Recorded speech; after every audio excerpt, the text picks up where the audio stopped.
Welcome back mga Mars!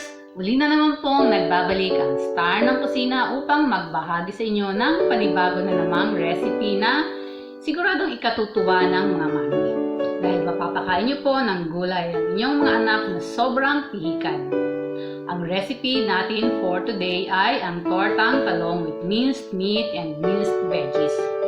Kaya tara na po at ipapakita ko na sa inyo kung paano ito gawin.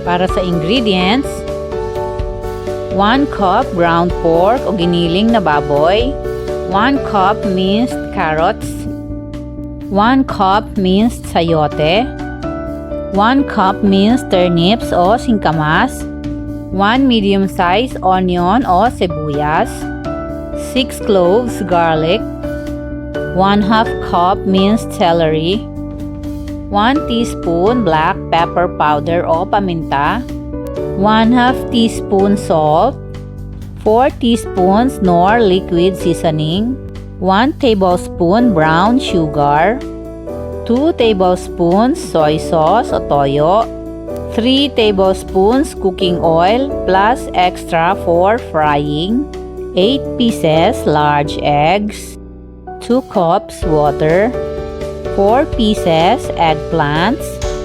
Para sa procedure naman, magpapainit muna tayo ng kawali at lulutuin na natin yung ipapalaman natin sa ating tortang talong. Ilagay ang 3 tablespoons na mantika. Pag ito'y mainit na, gigisahin na natin ang sibuyas. Lulutuin natin ang sibuyas hanggang sa ito'y maging translucent.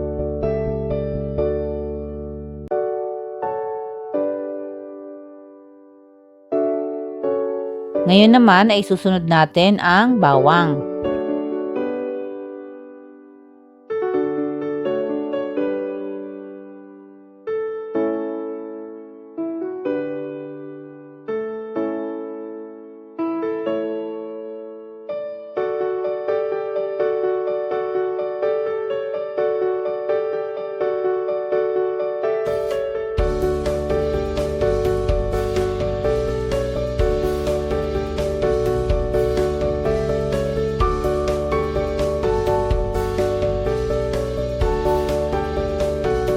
Next ay ang giniling na baboy. Kung hindi kayo kumakain ng baboy, ay pwede kayong gumamit ng giniling na baka o kaya naman ay giniling na manok.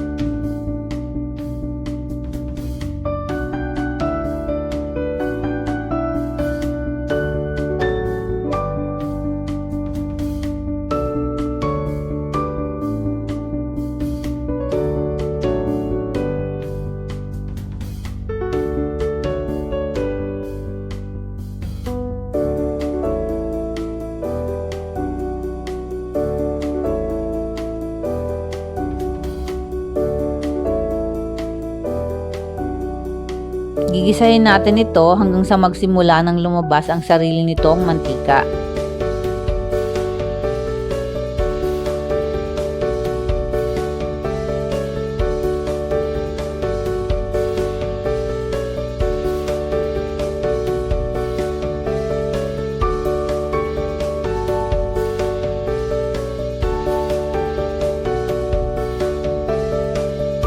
Ilalagay na rin natin ang asin.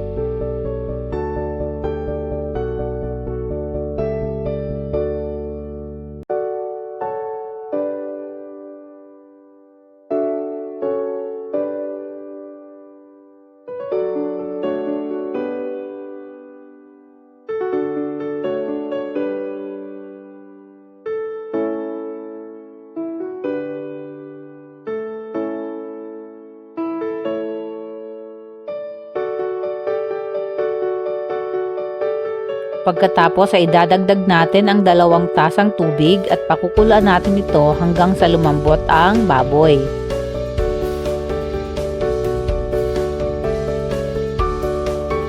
Pagkalipas ng 20 to 25 minutes, ay ilalagay na natin ang brown sugar,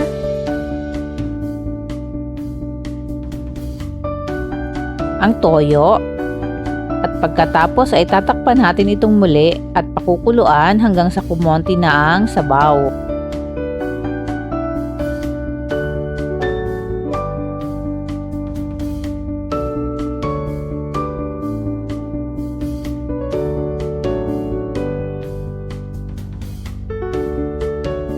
Pag konti na ang sabaw ay saka natin ilalagay ang ating mga gulay. Unahin ang singkamas.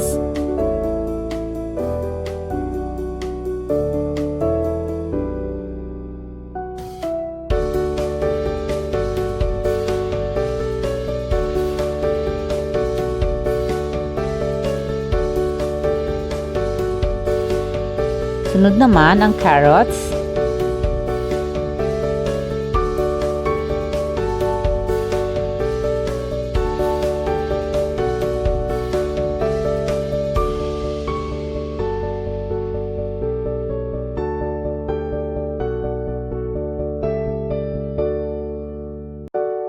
Ilalagay na rin natin ang Knorr liquid seasoning.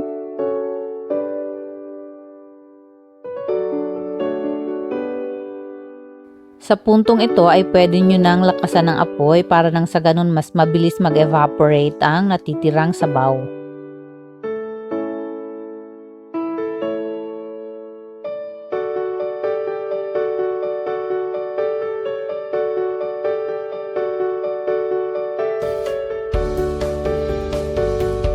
Iha-half cook lang natin ang mga gulay para hindi ito ma-overcook once na pinalaman natin sa torta. Pag naluto nyo ito ng tama, ay magkakaroon ng crunch ang torta ng dahil sa singkamas at siguradong ito ay magugustuhan at ma-enjoy ng inyong mga anak. Ngayon naman ay dadagdag na natin ang sayote.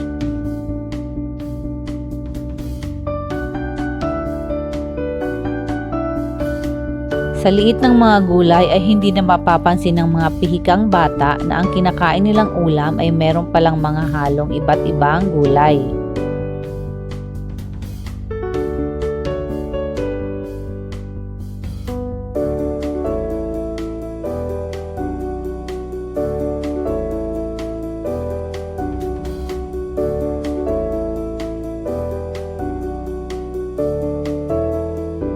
Pag ganitong tuyo na at wala ng sabaw, ay saka na natin idadagdag ang celery at ang ground black pepper,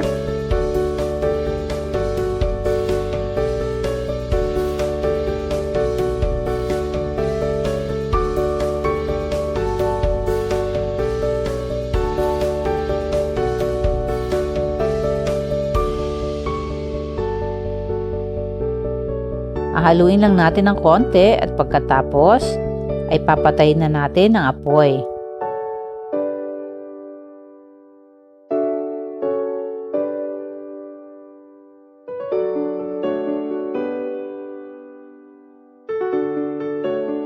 Itatabi muna natin ito pagkatapos ay mag-iihaw naman tayo ng talong.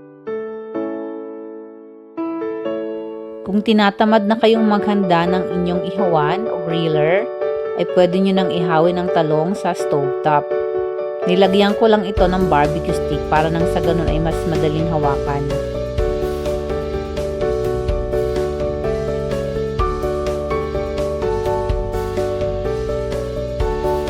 Pagkatapos natin itong ihawin, palalamigin muna natin at tatanggalan natin ang balat.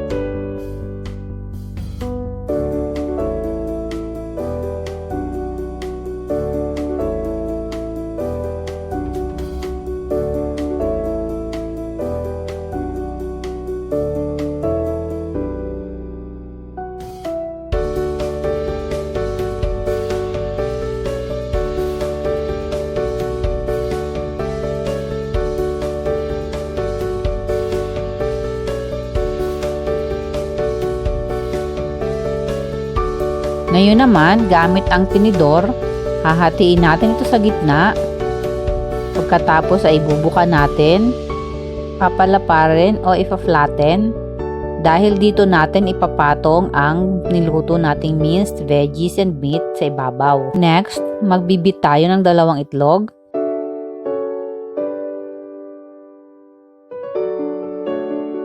Lalagyan natin ng konting asin.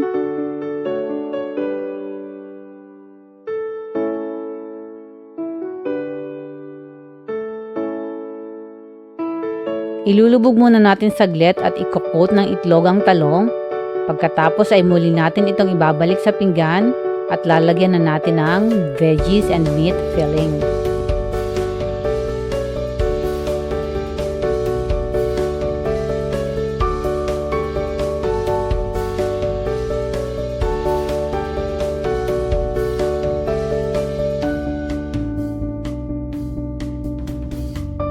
Kayo nang bahalang magtansya kung gaano karaming palaman ang gusto nyong ilagay.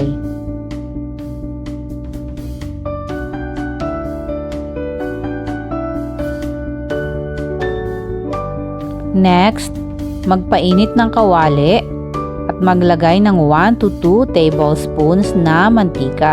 Ilagay ang torta.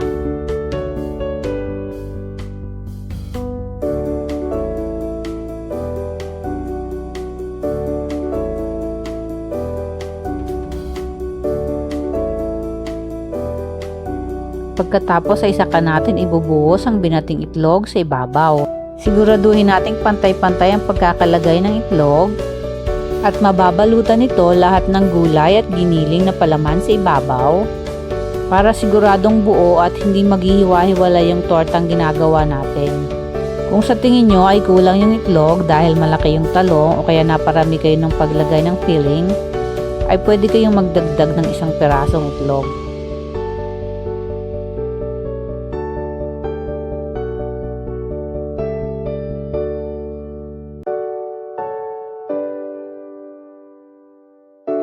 Lulutuin lang natin ito sa low fire hanggang sa mabuo na yung torta at hindi na dumidikit yung ilalim sa pan.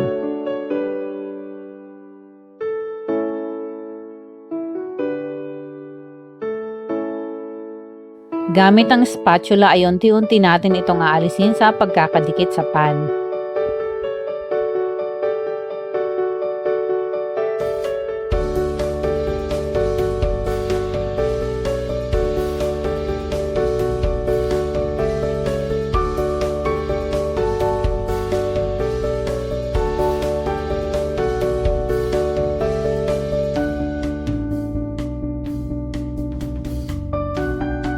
Pag hindi na ito dumidikit sa pan at nakuha na natin ang buo, ay ililipat natin ito sa isang pinggan. Pagkatapos ay babalik ta rin natin at lulutuin naman ang kabilang side.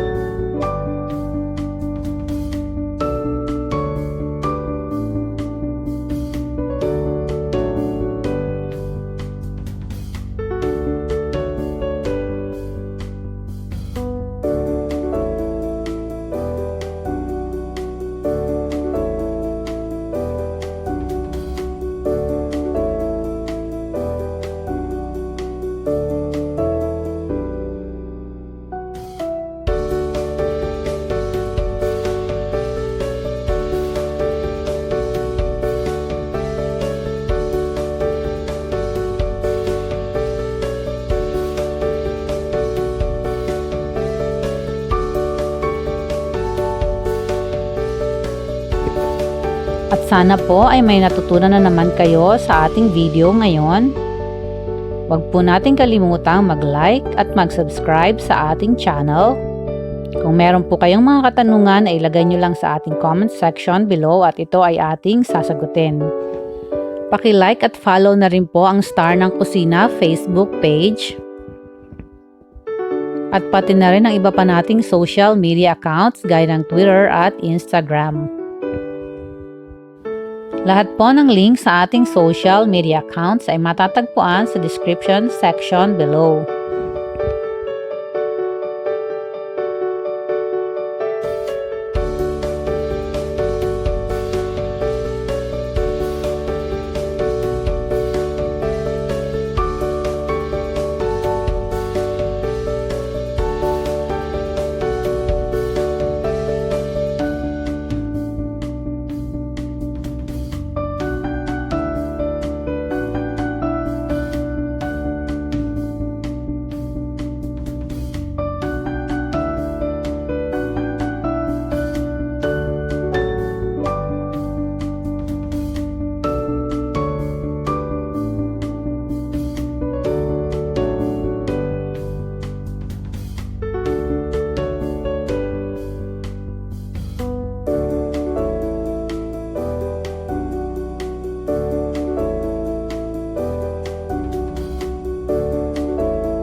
Ito na ang ating napakasarap at napakabangong torta. Pwede nyo itong kaining plain o kaya naman ay pwede kayong maglagay ng ketchup.